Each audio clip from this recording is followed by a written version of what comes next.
तो बच्चों नेक्स्ट जो क्रोमोसोमल डिसऑर्डर है वो है टर्नर सिंड्रोम। टर्नर सिंड्रोम में क्या है, सबसे पहले ये जानते हैं। सबसे पहले इसको डिस्कवर किया था डॉक्टर हेनरी टर्नर ने। ये अपने ज़माने के एंडोक्राइनोलॉजिस्ट थे, जो मतलब एंडोक्राइन ग्लैंड्स के बारे में इनको अच्छा नॉलेज था, तो इन्होंने इसको डिस्कवर किया था। हालांकि ये जेनेटिक्स का टॉपिक है, लेकिन हायर लेवल पे जाके सारी ब्रांचेज एक हो जाती हैं। तो इसमें होता क्या है, होता यह है कि जो इंडिविजुअल होता है उसके पास 45 क्रोमोसोम होते हैं। और 45 क्रोमोसोम क्यों होते हैं?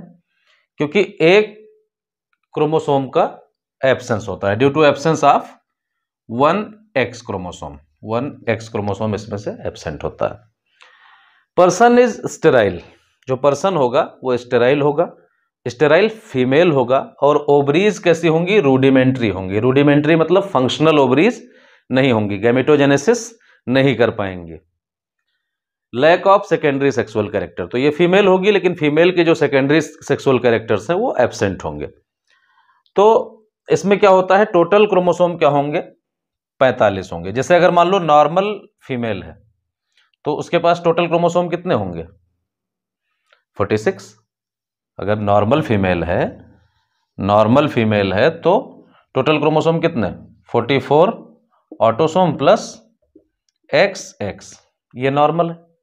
लेकिन अगर टर्नर सिंड्रोम हो रहा है तो यहां पे 44 ऑटोसोम तो रहेंगे लेकिन X एक ही रहेगा और एक X एब्सेंट होगा, जिसको X0 या फिर XO से डिनोट कर सकते हैं। इसका मतलब होता है, O का मतलब होता है नल, मतलब कुछ नहीं, एब्सेंट। ठीक है, पेयर को पूरा करने के लिए इसको लिख दिया जाता है। एब्सेंस एक्चुअली इसका मतलब होता है।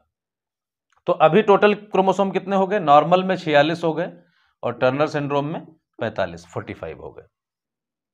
ठीक है, तो ये टर्नर सिंड्रोम है। अब यहां पे एक शब्द और आता है, हमने आपको डाउन सिंड्रोम के साथ एक चार्ट बना के बताया था। तो यहां पे क्या होगा, अगर एक क्रोमोसोम एब्सेंट होता है तो उसको कहते हैं मोनोसोमी, और अगर दो यानी कि एक पेयर एब्सेंट होता है तो उसको कहते हैं नलीसोमी। तो यहां पे मोनोसोमी है। क्या है?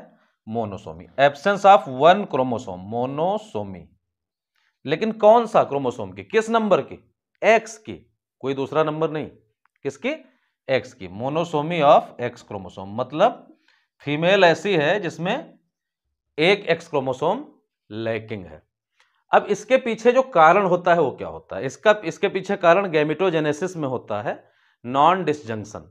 डिटेल में नहीं, बहुत शॉर्ट में समझते हैं इस चीज को कि नॉन डिसजंक्शन की वजह से टर्नर सिंड्रोम कैसे हो सकता है या फिर कोई दूसरा सिंड्रोम कैसे हो सकता है।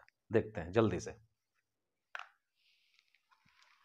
देखिए, मेल है, सेक्स क्रोमोसोम के लिए इसका जो कैरियोटाइप है वो होगा XY।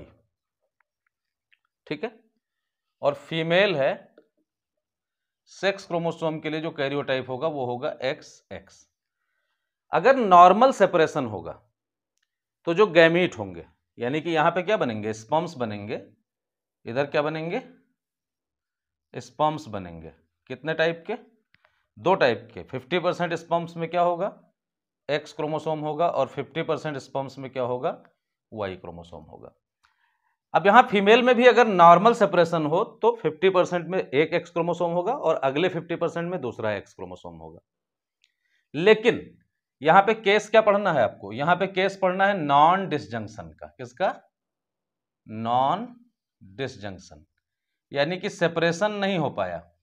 ठीक है, वैसे तो पूरी मियोसिस समझाई जाए तो ये समझ में आएगा, लेकिन आप इसको बहुत क्विकली समझिए। तो इससे 2 तरह के एग बनेंगे। 2 तरह के एग कैसे बनेंगे? कुछ एग ऐसे होंगे जिनमें XX होगा और कुछ एग ऐसे होंगे जिनमें X क्रोमोसोम नहीं होगा। ठीक है, अभी आप देखोगे तो इसमें 23 क्रोमोसोम होंगे मेल के पहले स्पर्म में। 23 मतलब 22 ऑटोसोम प्लस 1X। इसमें 23 होंगे, 22 ऑटोसोम प्लस 1Y। यहां पे 24 हो जाएंगे, 22 ऑटोसोम प्लस 2X। लेकिन इधर पे 22 ही रह जाएंगे। क्यों? 22 ऑटोसोम बचेंगे, सेक्स क्रोमोसोम होगा ही नहीं। अब अगर ऐसे में फर्टिलाइजेशन होता है, ये इधर स्पर्म्स बने थे तो इधर ये क्या होंगे? ये एग्स होंगे। या फिर ओवम होंगे। अब इसका अगर फर्टिलाइजेशन कराइए तो क्या होगा, फर्टिलाइजेशन कराइए तो क्या निकल के आएगा।